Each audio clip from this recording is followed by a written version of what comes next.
And so here we are at Sir Cliff's house in the hub of Surrey. The hub, the very centre of where it all happens in the world, in fact. It's marvellous. There's a lovely kind of private area, this, isn't it? Well, it is. It's a private estate, actually, built I don't know how many years ago. And I think there were about 400 homes. Shall we go and have a look inside? Yeah, come on in. Cliff Richard is nothing short of a musical legend. Having sold more than 280 million albums and singles worldwide, he's just taken over from Elvis and the Beatles as the most successful chart artist in British history. So how long have you been here for?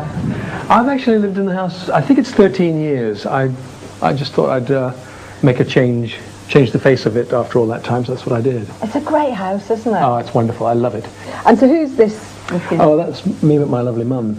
My mum's not that well. I mean, she has dementia, but she's very happy in her own little world, but it's a sad thing for us. Does she recognise you still?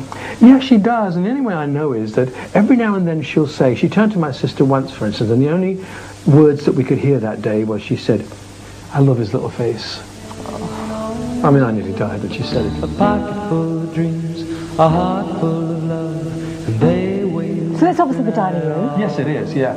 I mean, a couple of years back, I actually gutted the house virtually and refurnished and papered and curtained everywhere. But this room I kept relatively, it's like it was pretty well. I wanted one room that looked really traditional, and it's great to dine in here. It's really got an old feel and old chandelier.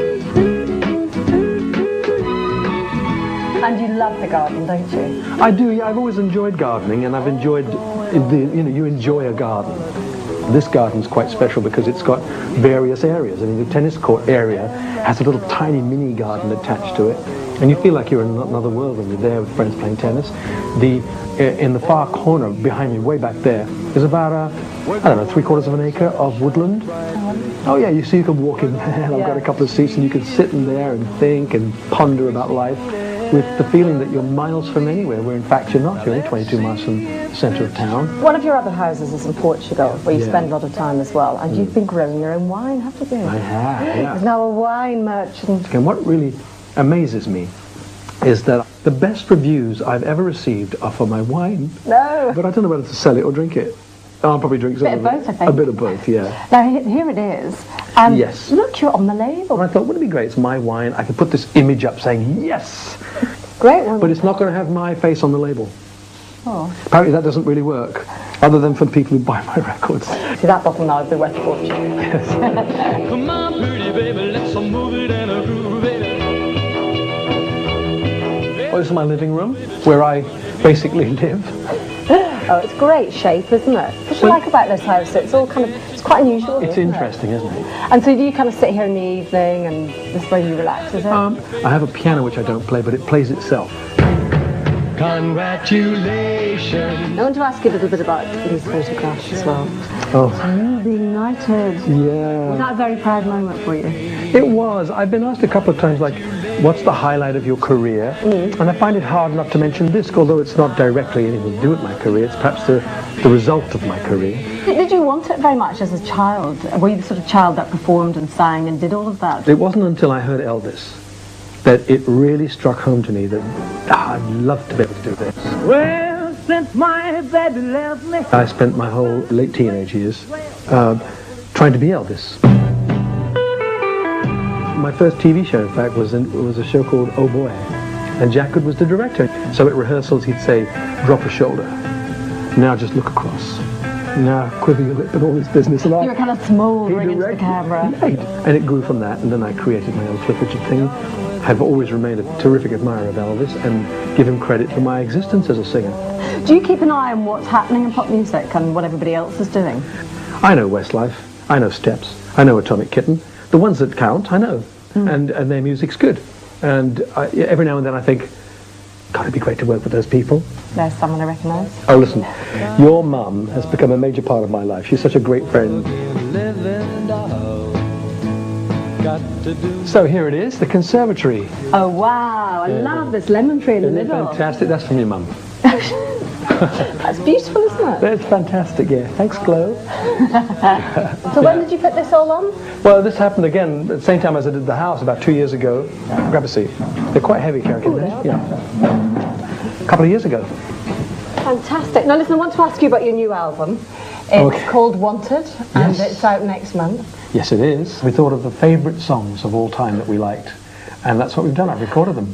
And there's a Tina Turner song. It was Tina's What's Love Got to Do with It? What's love got to do with it? You know, she did a great, fantastic, world #1 hit record with it. And I always thought that I could sing that. And on stage I used to say, oh, why didn't I get this one first? And they said, what's love got to do? It turns out that apparently the writer who co-wrote Devil Woman did send it to us.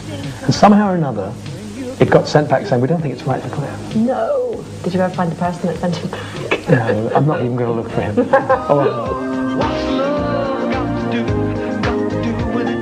You're doing Somewhere Over the Rainbow. That's going to be the first single.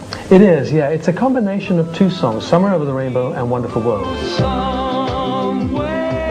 How competitive are you still when it comes to albums and singles? You have to be 100% competitive. I don't know of a single artist that makes a record saying, I'm aiming at number 100. Nobody does. You aim at number 1. Do you also feel pressure to sort of maintain your looks as well? You know, you can't blame us for wanting to look the way we were. God, I looked good. And you've had these Botox injections, haven't you? I tried those, yeah. They seem to work on getting rid of lines that you get in your head. And I think they work differently with people because I found that my eyebrows seemed to they look lower to me. And I didn't want that, so I'm not sure I'll do those again. And would you ever consider having plastic surgery? Oh, yeah. Of course I would. If I could remove a couple of lines, I wouldn't mind at all. I mean, is that wrong? If I had a wart growing here with about 8 great long 6-inch hairs on it, I'd remove it instantly.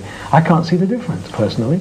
You know, I know you were a huge Corrie fan. Do you still like to watch it? Coronation Street never really changes in many ways. It stays the same characters as although they've added a whole lot of new stuff. But when I think back to Raquel, I was distraught about Raquel, how they finally sent her off to somewhere in the Middle East or Far East somewhere. I'm thinking, oh no, it could have been so easy to have got a pop singer come by if she falls in love with him, and he could have taken her off. You could have a bit part on Coronation Street. Would you like that? If they had asked me then to do something like that, which would have been like 2 or 3 weeks work because I'd even thought out, I drive through to the north to do shows and things. The car could so easily break down in Weatherfield.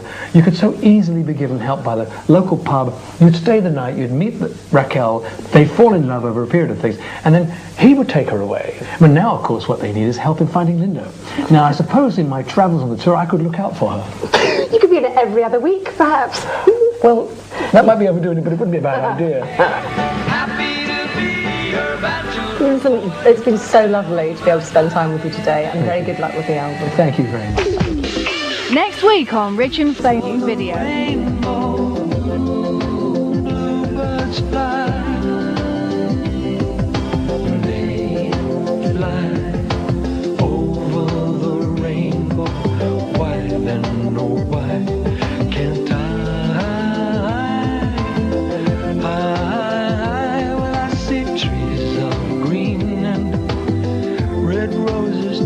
You can catch up on Larry Hagman's JR years on itv.com/richandfamous.